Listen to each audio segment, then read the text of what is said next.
It's been snowing in the Alps. Not exactly a scoop. It's February, you might say. Yeah, well, cue the sighs of relief of the organizers of the 25th Winter Olympics in Milan and the Dolomites resort of Cortina d'Ampezzo. Organizers of the next games just over the border in the French Alps in 2030 will take heart. Mother Nature has been fickle in recent years, so plenty of snow. Just don't call it ice. As the U.S. Vice President and Secretary of State attend the opening ceremonies, plenty of press over the flying in of federal immigration agents, the same who've been grabbing 5-year-olds and shooting protesters in Minnesota. The ICE agents there in Milan purely in an advisory role.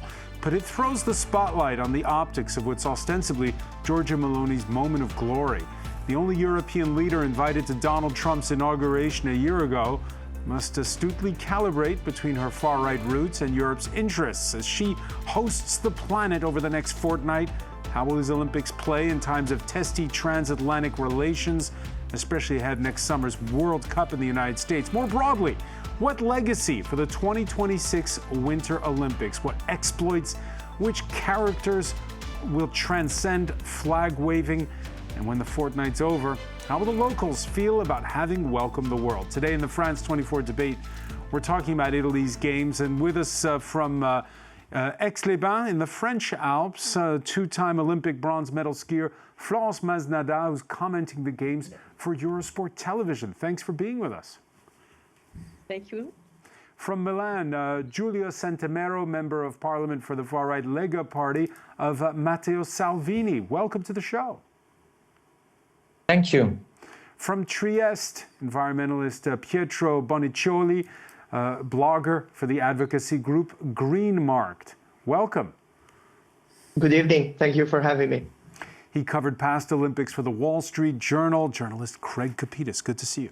Looking forward to the curling with frozen iguanas competition. Reminder, you can always listen to the show wherever podcasts are streamed.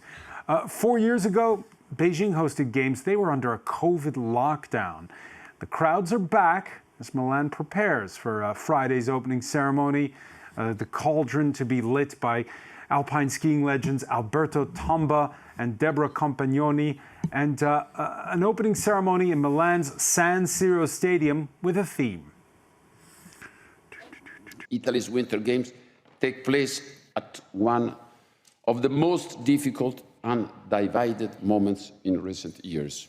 I'm confident that the message of harmony and peace conveyed by the athletes and by the entire Olympic family, all of us, in the coming days, will resonate powerful in every corner of the world. Are we expecting harmony? I'll begin with you, Giulia Santamero, in Milan. Is there a feeling of harmony in Lombardy on the eve of the games? Absolutely.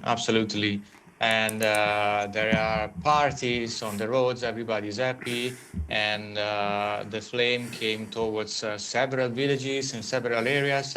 There's a lot of participation, and in such a fragmented world, I think it's a good event, and it's a good hub to make some diplomacy as well.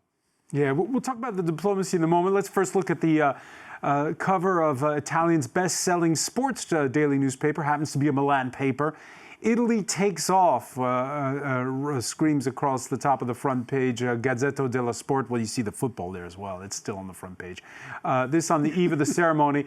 And if there's one sport Italians associate with winter, it is alpine skiing. On its inside pages, Gazzetta cheers what it calls the Fantastic Four, its best medal hopes for the Stelvio on the men's side and Cortina for the women. Now, underwhelmed, Toronto Star columnist Peggy DiMano, who wrote Wednesday how Milan must still be in her hair rollers and a slip. Can you confirm to us, Giulio, that there is more activity on this Thursday? There's much more activity, definitely, because the flame came to Milan, and tomorrow, with the opening, of course, there will be again much more activity. And please also remind that these winter games are distributed. So Cortina is not really close to Milan, and there are other locations such as Val di Fiemme in Trentino, Valtellina in Lombardy. So we're scattered all around in order to be sustainable and also not to create the continuum effect, which someone is thinking is going to be created. Florence Masnada, I remember covering your excellent performance in Albertville, and those were similarly games that were spread out. What's it like, this calm before the storm? Well, it's so, for the athletes, it's just an excitement. It's just, we were waiting for that. We are trained more than 4 years just for the games. It's more than a life rendezvous. So it's very exciting. It's exciting. We were expected to be proud of our country and proud to represent our country and proud to. For me, it was king for my country, and my first Olympic Games were in Albertville. So exactly, it was very nice, and even if exactly we were in different places. So it was. I prefer concentrate games with concentrate sports, but it's like that. So they have to enjoy in every places. Yeah, Pietro Boniccioli, where you are in Trieste. Is it talk about sports or is it talk about politics? As I said, yeah, with Greenmark, we are not talking a lot about politics. We concentrate ourselves on what these Olympics will bring for the environment, what they have thought before the Olympics and what will happen after the Olympics. So not just in these 2 weeks when the main sports event will happen, but what this Olympics will bring, as you said at the beginning, as a legacy. It will be a positive legacy for the environment and also for economical feature, or a negative legacy. Well, delegations are flying in for that ceremony, and we saw after last weekend when there were several hundred in Milan who staged an anti-ice protest, yet not in Minneapolis, in Milan. This despite the insistence that those federal customs border agents would not be patrolling the streets in Italy, only advising on crowd control. Still, the U.S. Olympic Committee deciding to change the name of its hospitality suite in Milan from the Ice House to the Winter House. So, yeah, you want to talk sports, the politics is always there. Alpine skiing legend Lindsey Vonn, who grew up in Minnesota and has family and friends there, in her comments to reporters on Wednesday, well, it was a bit of a slalom for her. Let's take a listen to what she had to say. I mean, I have family and friends in Minnesota. It's where I grew up, and my heart is incredibly heavy for everyone at home. And I realize the magnitude of the position that I'm in right now. And I think the best thing I can do is to do exactly what I said: stand tall and have hope and show the world what America is, who we are as people, because we are more than what's happening right now. We're more than what's happening right now. Craig Capitas, there's a personal story. She injured her left knee last weekend. There's a race for her to be fit in time for the women's downhill this coming Sunday, so that's very soon. And then there's, as she described there, the weight of being from Minnesota and being asked to comment on what's going on in the United States. We're more than what's happening right now, we heard in that clip. Were those the right words? I don't know. I'm not Lindsey Vonn. All I can do is take you back to 1968, Mexico City, when Tommy Smith, John Carlos, and Peter Norman, who was from Australia, mounted the podium after winning the medals in the 200-meter. The Americans, Carlos and Smith, put their arms in the air with black gloves to protest human rights around the world, not just black power, as did Peter Norman. And they were vilified for years until about 8, 9 years ago. So it's a heavy decision. Heavy decision, but what happened to these gentlemen was they were tarred and feathered. But later, the Australian government apologized for what they had done to Norman. The Americans changed their minds. Look, it takes a lot of hot sauce to get up and do something, such as someone walking into the stadium with the American flag upside down, which, as you know, denotes we're in trouble. Protesting on an Olympic level is exceptionally gutsy thing to do, and it will be interesting to see if the Americans do any of that there. I don't know. One other thing here, you talk about ICE is there in advisory role. Look, there's no this is a distinction without a difference. ICE was sent in to intimidate. I could give you all the quotes as to why from Trump administration officials, but you obviously would like to turn to things more sporting. This is a political decision to intimidate the people at the Olympic Games, and anyone who thinks any different is, again, whistling past the proverbial graveyard. Julia Centimero, is ICE's presence necessary? I don't know. Probably if the government of the USA and their embassy are deciding to have their own advisors here, we cannot say anything. There are several advisors coming for security, for example, also some planes came from Qatar, etc., etc. But we cannot ask others' government what to do. How do you feel about it?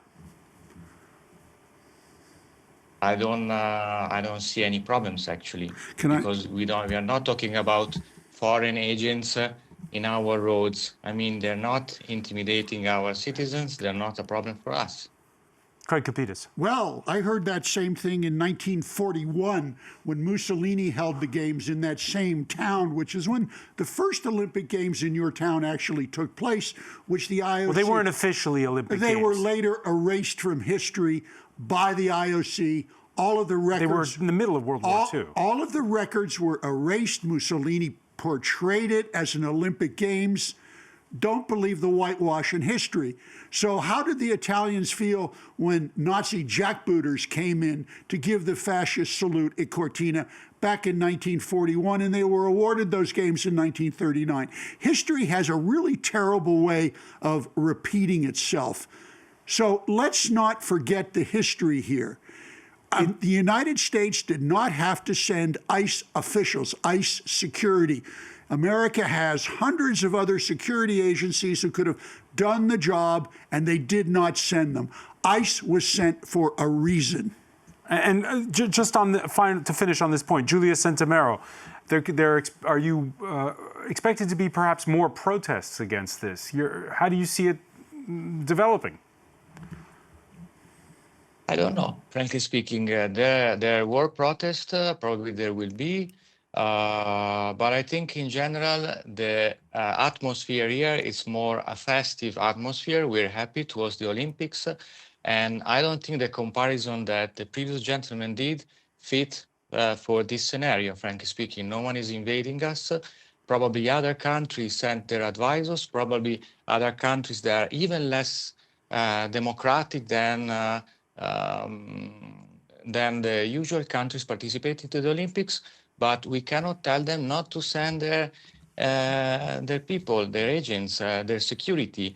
My mother, for example, was an athlete, and she recalled me, for example, the Olympics in Munich, and how the Romanian delegation was behaving. So we have many countries coming. 1972, exactly. So, I mean, I don't want to do strange comparison, but as long as everything goes well here, everybody respects each other, there is safety and security, I don't think our government should tell who to send or not to send.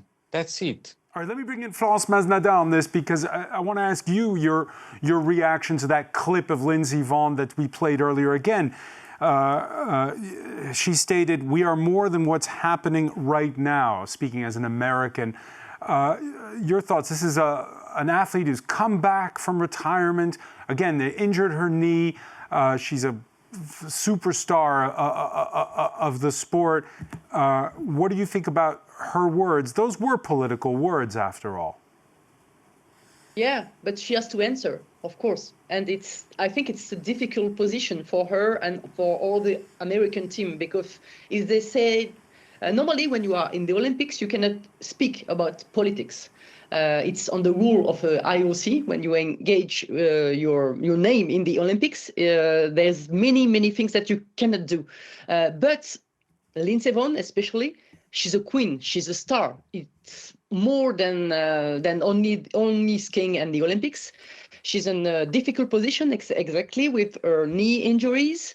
We don't even know if she will be able to race on Sunday, but she's an idol. A lot of people in US are following her image, and she has to tell something to people. And with these words, it's a political position, but quite, soft. And I think she cannot do more, because with Trump, when she will be back, you cannot say what he's gonna do to her. So it's difficult really for the American team, I think. When you have these kinds of pressures, do you feel as though Anglo-Saxon athletes are more or less outspoken than athletes from other parts of the world? What's your experience, Florence Masnada? It depends on the country, it depends where. I remember in Pyeongchang, there were no Olympic team with both South Korean and North Korean. And when you are it was the first time in history. And when you are in an Olympic village, it's a peace village. Whatever your country, your colors, your religion, everything, everybody's happy to be here. And I think in some time of this world, with all this problem in the world, it's not easy for the athletes like Sofia Goggia also, because in some press conference, some journalists are here not to talk about sports, but to talk about politics or economics. And it's difficult for the stars of the games to avoid that kind of questions, and because also it's their own feelings, their values. So it's hard, but I think during these 15 days or 3 weeks, they have to concentrate on their own sports and own performances. Yeah, we talk about it's just sport, but you said at the outset how proud you were to carry the French tricolor. And what a lot of people look at first is not the performance of the athletes, but the medal table. They look at which nation did better, and that already you're in the domain of politics. Note a promotional spot on social media by a U.S. Olympic broadcaster NBC. It's been raising eyebrows. It features pop star Tate McRae.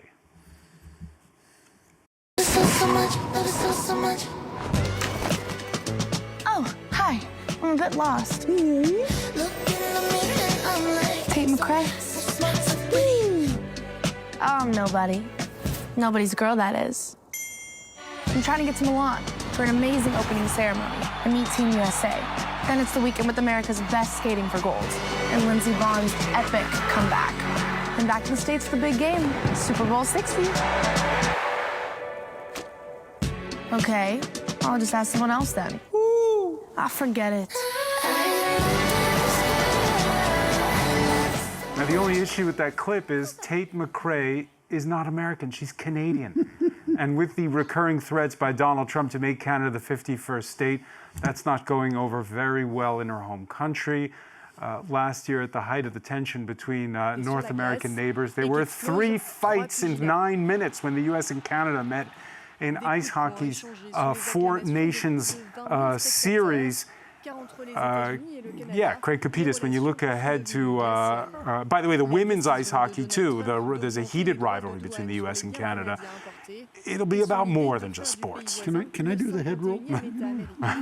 It'll be about more than just sports. Look, you go to the Department of Proverbial Bottom Lines. I've never seen an Olympic Games, and I've covered a lot of them, where the United States of America is going in considered to be the Soviet Union, the bad guy, the evil guy. That's the attitude here. We have 232 American athletes who have worked their butts off to get there, including Lindsay, who, I mean, wow, what an incredible story. And all of them are being looked at as if they're playing for the Soviet Union back during the Cold War. Why? It's because of Donald Trump. And all of this stuff we're hearing from the gentleman from the Italian government.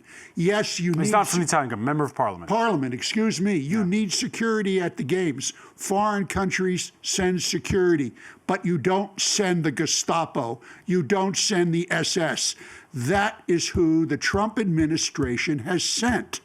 There would be no complaint at any Olympic Games if it was the FBI or the Secret Service.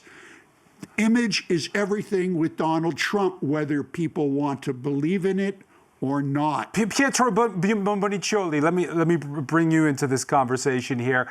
You heard earlier Florence Masnada talk about Lindsey Vonn, the athlete, being an idol, a star, above it all.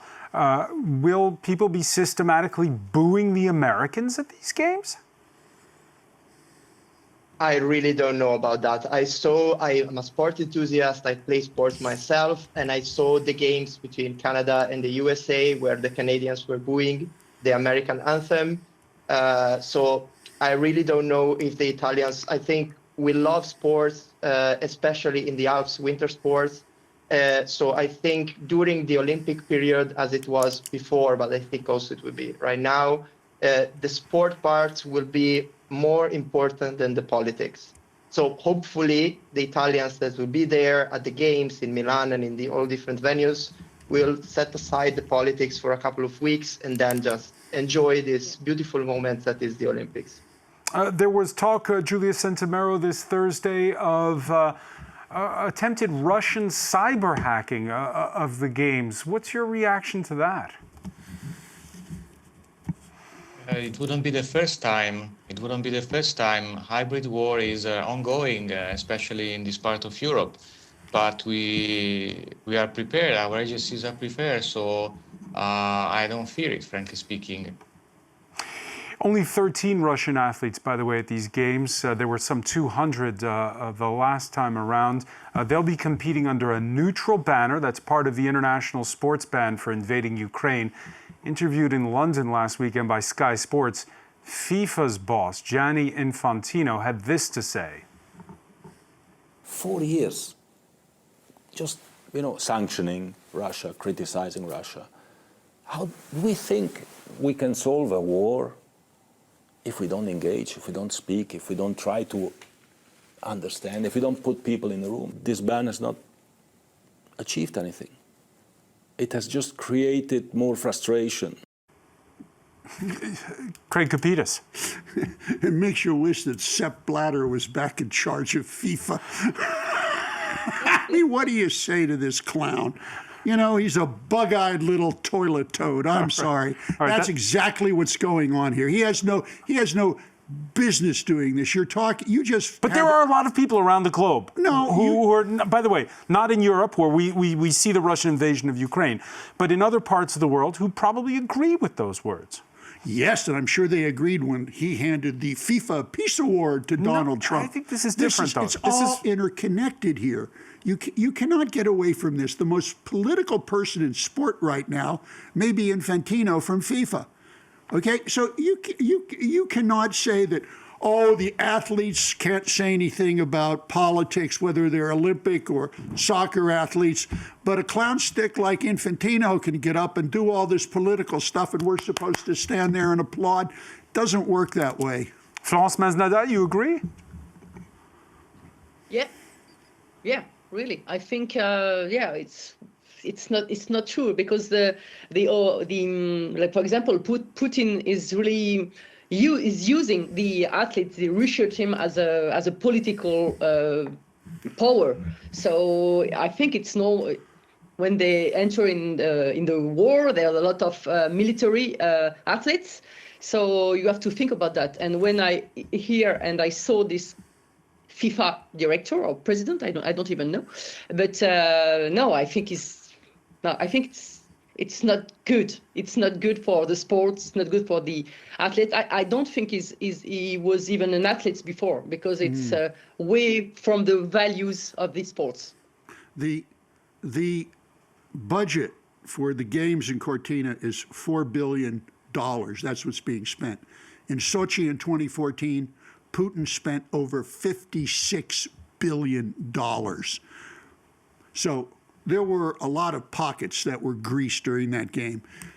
All right, so that's the perfect seg to talk about these games, because, again, we said it at the outset, the next ones will be in France, and all this talk of sustainable games, trying to build fewer venues. There are a few more. We've covered Giulia Centemero, how it was suspense till the end when it came to whether or not the ice would be ready for the speed skating events, whether or not the finishing touches would be ready for the women's ice hockey. Congratulations, by the way, to Italy for their win over France earlier in the day. Is your thoughts on how the money was spent for these games, and whether or not the authorities kept their promises on this? Well, first of all, I have to say that sustainability is key for this game, and sustainability means reuse. As a matter of fact, 90% of the competitions will take place in plants that were already existing or temporary plants. So they will be reused. Sorry, my son is just beyond me. Sorry. It's live Sorry television. for the intrusion. Yeah, I like television. And moreover, the infrastructure investments are being made in terms that those roads, the accessibility of the mountains, etc., will be reused in the future. So I think promised were kept. These games are costing less than the other big event that took place in Milan, which was Expo, but they will give a long legacy and will set an example also for 2030 for France. Pietro Boniccioli, you agree that the games will be worth the cost, and the legacy in terms of infrastructure and all that overall will be positive? So at the beginning, in the presentation dossier of the Olympics, sustainability was key for the organizing committee. But I agree that it will be a very important boost in tourism and economy, maybe for a month, for these 2 weeks of the Winter Olympics and also the week or 2 weeks of the Paralympics. The problem is that what journalists from various newspapers and also environmental associations have seen is that during the construction, and we think also after the finish, when the games will end, the legacy will not be as positive as it was described. For example, at the beginning, they say that this would be the most sustainable games ever. But we have seen, for example, in a very example that has the resonance in our world was the bobsleigh track in Cortina, which in the manifesto it said that it was a rebuilding of a track, of an infrastructure that was already there. But at the end, we saw increasing costs. They cut 5,500 large secular larches that were there since centuries. And so sustainability is not, as we have seen, key for the organizing committee as it was written at the beginning. Florence Masnana, bobsleigh seems to always be a sore spot. I know that the bobsleigh run from the 92 games in Courchevel is not exactly in great nick. And there are worries for 2030 about whether or not they can deliver what they promised, which is also sustainable games. How worried are they? They are very worried, I think. Games are really big. Need big events, big how do you say that? Big infrastructures. The bobsleigh we're gonna use in La Plagne, the old one from '92, but you need to put a lot of money to be on the new rules and to be okay with that. And I really think that we have to think more with the Olympic Games, Winter Games. We have sustainability, just not be. It's not only a word. It has to be the center of the of thinking about how we're gonna construct, how we're gonna think about the new games. Maybe sometimes we have to cancel some or to abandon some specialties because it's too expensive or there are not a lot of participants, and or maybe to reuse in another country. I don't know exactly, but we have to think differently for the next games. I hope, because the mountains are suffering, and we don't need a lot of more buildings. For example, in France, we have enough hotels and everything. So stop about construction. You have to improve some maybe roads, some maybe trains, some to think about how the spectators will attend the venue or the competitions. But we have to change a little bit, because it's not a little bit. We have to change a lot for to be still to dream with the and to make dreams for people all around the world with the 5 rings. Bigger, better is always the case, it seems, with Olympics. They're always introducing new sports.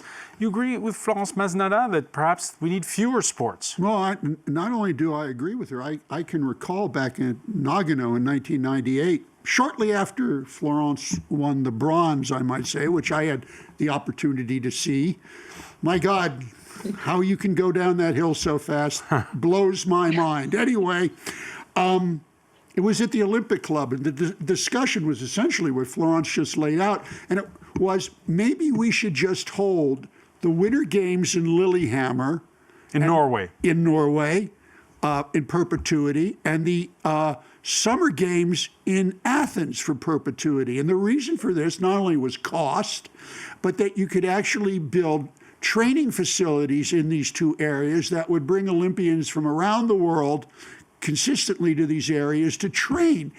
And at the time, the late Francois Carrard, who was the chief executive officer under Samaranch at the IOC, he sort of liked this idea because he was a numbers guy, but he didn't want to come right out and say it because of the political impact. At that time, every country wanted a piece of the Olympic pie. They wanted their games. And you could make money with the bidding process. Absolutely. Whereas now there are fewer and fewer bidders. Right, but take your hat off to the good folks of Milan.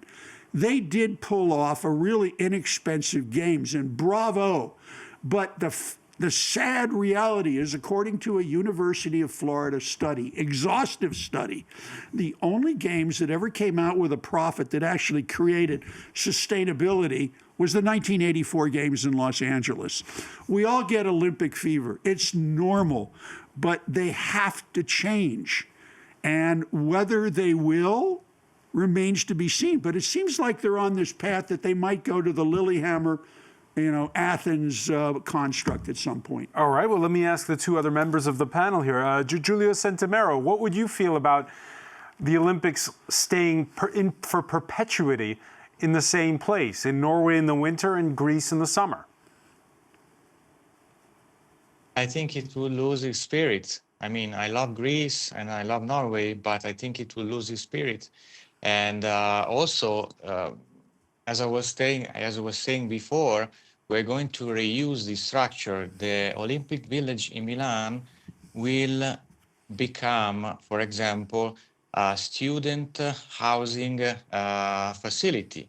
All the other structures, even the ice rink for hockey, will be used for our athletes and not just for hockey, because we need sports structures. And yes, there are some concerns, especially in the case the other Italian gentleman was saying. But I'm sure the impact will be absolutely compensated.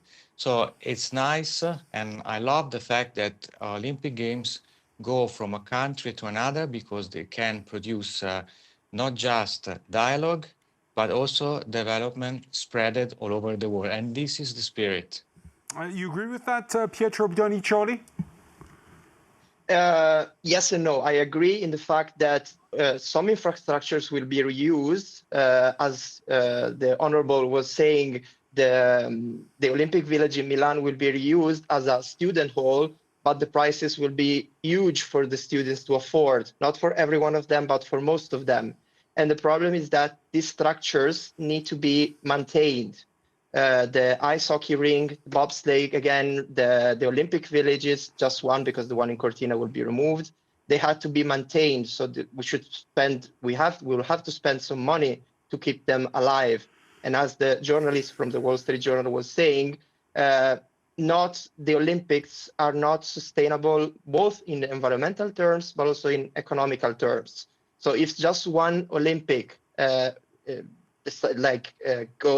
an affordability at the end, this should be a problem. And I think the Olympic Committee, the International Olympic Committee, is embracing sustainability, both economic and environmental, in their events. But we are not doing just enough for them to shine in the future, I think. All right. You heard Florence Masnada talking earlier about how some of those legacies for the locals include things like such as new roads, new rail. We saw with the Paris Olympics how it wasn't on time, unfortunately, but there are new metro lines and new suburban train lines that are now coming into use and that are much appreciated. For those next games in the French Alps, which won't be in time for the Lyon-Turin rail tunnel, originally scheduled for 2016. It'll now be ready for 2033, according to the latest estimate, although some doubting Thomases say 2050 or perhaps even never. No one can pay for it, says Rail Freight, the magazine. The big infrastructures that are needed for mountain areas, why are they so difficult? Let's begin with the Italian side. Giulio Centimero. It's been so difficult because there were many protests, sometimes even very extreme, and in my opinion, without any justification, because of course there's a train passing in a valley, and of course there are some changes in the scenario and in the reality, but these trains help the reduction of emission or transportation. For example, no more big lorries or big trucks, as you say in the USA, passing by those valleys. So it took time for these reasons, other than the usual bureaucracy, especially when there are two countries involved, because the EU legislation is not harmonized yet. And again, with an eye to 2030, Florence Masnada, what is needed? Sorry? I'm saying with an eye to the next games in 2030, what is needed in terms of big infrastructure? Again, you won't have that Lyon-Turin rail line ready in time, unfortunately. The problem with the next Olympic game in France, that we did not have really a bid during 3 years. So finally, the IOC asked France to organize the games, and it was only like last year. So it's too short to think about the new road, the new trail, and the new rail. I mean, and so I think the problem is that the time it's very difficult to analyze all the mountains who are moving with the global warming also. So if you want to do a rail or or road, it's not that easy. So I think it's really difficult to now to think about the games and all the structures, which are not only for the games, but as you said before, it's also for all the people who are living in that kind of mountains or area.